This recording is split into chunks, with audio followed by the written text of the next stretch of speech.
hoarding tonight. I don't know if any of you have know anyone who's had this problem, but hoarding can demonstrate dangers ahead. So if you have someone whose personality, they used to be a neatnik, as I said before, and now all of a sudden they're keeping everything or just not willing to throw those papers and lists away, particularly newspapers. A study showed that elderly hoarders found that hoarding constituted a physical health threat of 81%, including the threat of fire hazard, falling, unsanitary conditions, and the inability to prepare food. So hoarding is a big sign that there is a problem. It's often associated with dementia, and as the dementia progresses, the hoarding seems to get worse. And half of the older adults who hoard display mood disorders such as depression and anxiety. Compulsive hoarding may stem from a struggle of control, but also, the generation that's in their 90s right now has gone through the depression and they had a difficult time throwing anything away. I had a client who was having this problem, and I was moving. This was her third move that I was helping her through.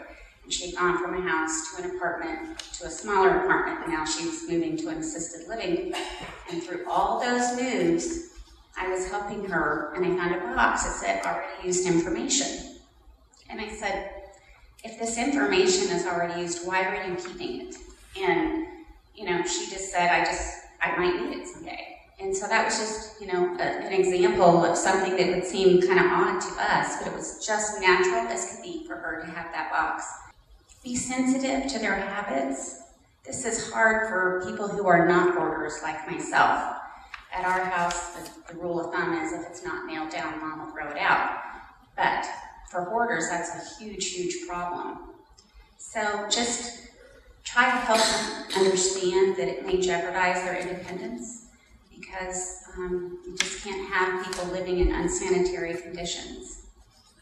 But that can be a powerful motivator to get a hoarder to do something about the problems in their house.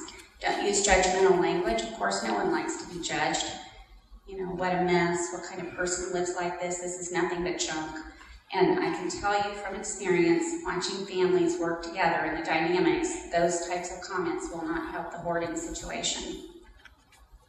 Try to do something positive. I see that you've moved a path or created a pathway from your door to the living room. Now that sounds might be odd to someone who's not a hoarder, but hoarding can be just a huge hazard. So you have to encourage them for anything that they do to make their home safe and to try to maneuver their hoarding. Don't try to persuade them or argue with the person. Just as I said, encourage them to get rid of their items. Focus on intervention and start with safety first. Start with safety and sanitary conditions. You can really have a problem with the hoarding. The fire hazard is unbelievable with the amount of paper and just the amount of stuff that they have in their homes. If it caught on fire, it would just be a huge blaze. So, if you can get them to focus on, perhaps trying to get rid of this fire hazard, and if you need to, you could also have the fire department come over and have them do a survey and give some reason why this is a fire hazard. Might help. Sometimes getting a professional to come in and offer their advice and their evaluation is very helpful because it's not coming from the family member. There are professional organizers that can come in and help you or help them with their hoarding.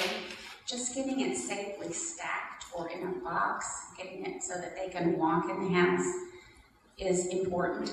There's home aides that come in. Geriatric Care Managers often do a lot of hoarding organization and just help with the decluttering.